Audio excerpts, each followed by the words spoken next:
Ẹ̀yin èèyàn lé èyí tí a tún gbọ́ ó tún dùn ó lárinrin o. Wọ́n ní Kábíyèsí ti delegate Queen Naomi kí wọ́n visit Olórí Tóbi pẹ̀lú àwọn prince àti princess ọmọ wọn tuntun, àwọn ìbejì tí wọ́n ṣẹ̀ bí, kí wọ́n lọ bá wọn bless wọn, kí wọ́n dé anoint wọn pẹ̀lú àdúrà, kí wọ́n bá wọn delegate wọn fún Ọlọ́run, nítorí pé gbogbo nǹkan láyé yìí ó ń fẹ́ àdúrà. Ẹ̀yin èèyàn lé gist tá a gbọ́ ni. Tó bá jẹ́ ìgbà àkọ́kọ́ ní tí ẹ̀ ń darapọ̀ mọ́ channel mi, èmi ọmọ yín Mashola, mo kí yín káàbọ̀ sí Mashola Gist TV. Ṣé àlàáfíà ni ẹ wà? Gbogbo lé ńkọ́. Ẹ̀yin ènìyàn lé, àwa ń sọ̀rọ̀ nípa celebrity gist, royal gist, politics àti gbogbo nǹkan tó ń ṣẹlẹ̀ ní agbègbè orílẹ̀-èdè bàbá wa ní ilẹ̀ Nàìjíríà. À ń sọ Yorùbá lórí channel yìí nítorí pé a fẹ́ gbàgbé àṣà àti èdè wa, àti fún àǹfààní àwọn èèyàn wa tán wà nílé tí wọn ò gbọ́ Gẹ̀ẹ́sì. Ẹ̀yin èèyàn lé, tẹ́ bá ti subscribe, kí lẹ̀ ń dúró ṣe? Ẹ subscribe, kò ná yín ní nǹkan kan, ọ̀fẹ́ ló bá dé. Ẹ subscribe, kẹ́tẹ́ notification bell yín so that a bá ti post any gist ẹ máa rí. Òkè ní ọlá yín á máa lọ o, ọlá yín ò ní lọ ìsàlẹ̀ láéláé.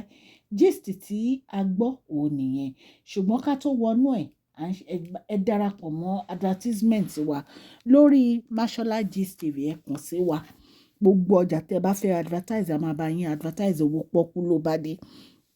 Ẹ̀yin ènìyàn lé, Kábíyèsí ló ké sí Dr. Professor Naomi Ṣílẹ̀kùnọlá Ògúnwùsì wípé Queen Naomi wípé kí wọ́n gbéra, kí wọ́n lọ anoint àwọn ìbejì wọn pẹ̀lú àdúrà, wípé kí wọ́n bá wọn yà wọ́n sí mímọ́, nítorí pé gbogbo nǹkan láyé yìí ó fẹ́ àdúrà. Ẹ̀yin èèyàn lé, bí a dẹ̀ tún ṣe gbọ́, wọn ní àwọn sísítà Kábíyèsí náà, wọ́n ní wọ́n ti lọ wo ọmọ tuntun jòjòló yìí o, wípé wọ́n lọ kí Olórí Tóbi, wípé àlàáfíà ni ìyá àti àwọn ọmọ wọn wà. Ẹ̀yin èèyàn lé, ẹ̀yin náà mọ̀ pé ìgbà tí Olórí Tóbi bímọ, ìgbà tó wà nínú oyún, oríṣiríṣi nǹkan ló ṣẹlẹ̀. Nígbà yẹn gan wọ́n náà rí red flag. Wọ́n ní ṣùgbọ́n every time tí irú nǹkan báyẹn bá ti ṣẹlẹ̀ ni wọ́n sá lọ sí ọ̀dọ̀ Queen Naomi fún prayer. Ẹ̀yin èèyàn lé, gbogbo àdúrà yẹn Ọlọ́run dẹ̀ jẹ́ kó jẹ́ ìtẹ́wọ́gbà. Àdúrà gbà lórí Olórí Tóbi àti Kábíyèsí. Ìtorí ẹ̀ ni Kábíyèsí wọ́n fi ní kí Queen Naomi kan lọ ya àwọn ọmọ yìí sí mímọ́, kan lọ bá wọn gba first prayer fún àwọn ọmọ yìí. Ẹ mọ̀ pé Queen Naomi every time ni Kábíyèsí máa ń pè wọ́n fún prayer anytime.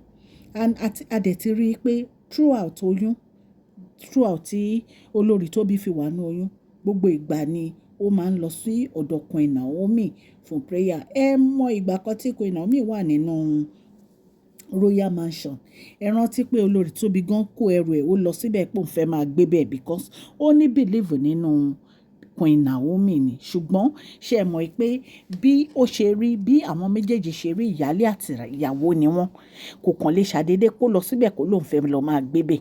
So I think she trusted her to some limits. Wọ́n trust Queen Naomi because wọ́n mọ̀ pé inú Queen Naomi dá, wípé Ọlọ́run dẹ̀ ń lo Queen Naomi, ìtorí ẹ̀ ni.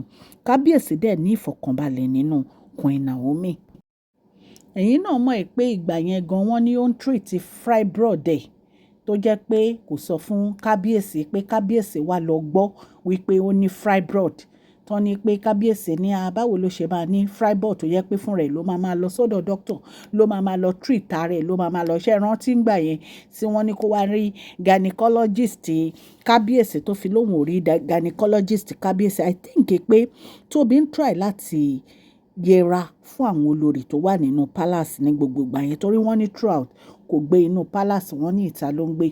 The only time tí a kàn gbọ́ ni pé nígbà tí ó lọ bá Mariam, tó lọ ń bẹ Mariam, tí wọ́n ní pé investigator yẹn tó investigate ọ̀rọ̀ àwọn olórí, tí wọ́n ní wọ́n rí òun àti Mariam tí wọ́n ń kíra wọn, tí ó ń kúnlẹ̀ fún Mariam, tí wọ́n fi ní kí ó wá ṣàlàyé ara ẹ̀ níwájú àwọn ẹ̀dà pé kí ló fa ìkúnlẹ̀, báwo ló ṣe máa kúnlẹ̀ fún ìyálé ẹ̀. Ẹ̀yin èèyàn wa, ṣé ẹ rántí gist yẹn? A ti ṣe gist yẹn rí. So ìtorí ẹ̀, ẹ̀yin èèyàn, a ní láti sọ gbogbo àwọn nǹkan yìí fún yín so that ẹ máa lè mọ ibi tí à ń lọ. So Kábíyèsí ti gbé queen wa, prophetess wa, Queen Naomi dìde láti lọ gba àdúrà fún àwọn ìbejì yìí. Wọ́n lọ gba àdúrà fún wọn, àdúrà àkọ́kọ́ èyí tí ó máa jẹ́ ìtẹ́wọ́gbà níwájú Ọlọ́run fún àwọn ìbejì, àwọn ọmọ tí wọn ò dẹ́ṣẹ̀ rí. Mo fi irú wọn tọrọ o fún àwọn ọmọ mi. Fún àwọn ọmọ mi, èmi náà fi irú wọn tọrọ. Àwọn ọmọ mi náà bí ìbejì nítorí pé mo like ìbejì gan. Tí n bá ti rí ìbejì bá inú mi máa ń dùn ni. Ẹ rí pé mo kọrin fún yín lẹ́ẹ̀kan. So màá tún kọ again. Táyé lolú ló ní ká kí gbogbo yín o. A ó sì kí gbogbo yín lọ́kọ̀ọ̀kan. Ọmọ Kẹ́hìndé ló ní ká kí gbogbo yín o. A ó sì kí gbogbo yín lọ́kọ̀ọ̀kan. So ẹ̀yin èèyàn lé bí gist ṣe lọ nìyẹn. Ẹ dẹ̀ mọ̀ pé kò sí nǹkan tí Kábíyèsí ní kí prophetess Queen Naomi ṣe tí wọ́n ní ṣe. Wọ́n ní olórí Tóbi ló ní kí Kábíyèsí ní kí Queen Naomi wá pray fún òun o. Ẹ rántí pé nínú oyún gan, ó ní kí Queen Naomi gbé ọwọ́ sínú kó ṣàdúrà fún àwọn ọmọ ẹ̀. Olórí Tóbi ó ní ìgbẹ́kẹ̀lé nínú Queen Naomi àti gbogbo iṣẹ́ ìyanu èyí tí ó ń tọwọ́ wọn jáde.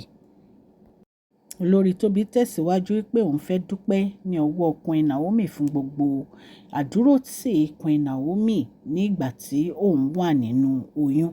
Ẹ̀yin èèyàn lé, ẹ jẹ́ ká jọ máa gbọ́ gist yìí. Ẹ̀yin èèyàn lé, ẹ̀yin náà mọ̀ pé Queen Naomi èèyàn àtàtà, èèyàn dáadáa ni wọ́n, ìránṣẹ́ Ọlọ́run ni wọ́n, ẹni tí Ọlọ́run gbà fún, ẹni tí Ọlọ́run lò lọ́wọ́lọ́wọ́. Ṣó ti yé yín? Iṣẹ́ ìyanu ohun tí ọwọ́ wọn jáde. So kí lẹ expect? Tó bá ṣèmi náà ni olórí Tóbi, màá ní kíákíá kí Kábíyèsí kí wọ́n bá mi pe Queen Naomi o, kó wá bá mi gbàdúrà fún àwọn ọmọ mi o. Ṣó ti yé yín ẹ̀yin èèyàn lé? Nǹkan tí ó yẹ kí olórí Tóbi ṣe ò ní olórí Tóbi ń ṣe because àdúrà ló ń gbà, agbára kì í gbà. So right now, Queen Naomi ti dìde láti lọ gbàdúrà fún àwọn ọmọ yìí, láti ya àwọn ọmọ yìí sí mímọ́. Ọlọ́run Elédùmarè á dúró ti àwọn ọmọ yìí o. Àwọn ọmọ yìí wọ́n á dàgbà, wọ́n á dẹ̀ ní ọ̀wọ́ rere lẹ́yìn. Gbogbo àwọn tó dẹ̀kù tí wọ́n ti bímọ nínú pálásì Kábíyèsí, Ọlọ́run á fún wọn lọ́mọ tiwọn. Àti ní gbogbo orílẹ̀-èdè Nàìjíríà tí wọ́n ń wò wá, Ọlọ́run á bá wa fún wọn ní ọmọ tiwọn.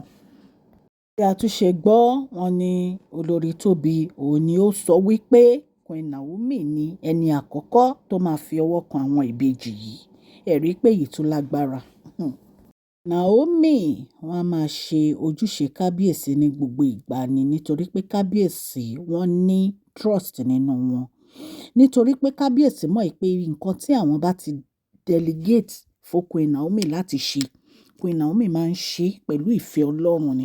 Ẹ mọ̀ pé téèyàn bá ti ń fi ti Olúwa ṣáájú láyé yìí, Ọlọ́run Elédùmarè gan á máa báyàn tó ìgbésí ayé yàn. Queen Naomi ti fi ti Olúwa ṣáájú.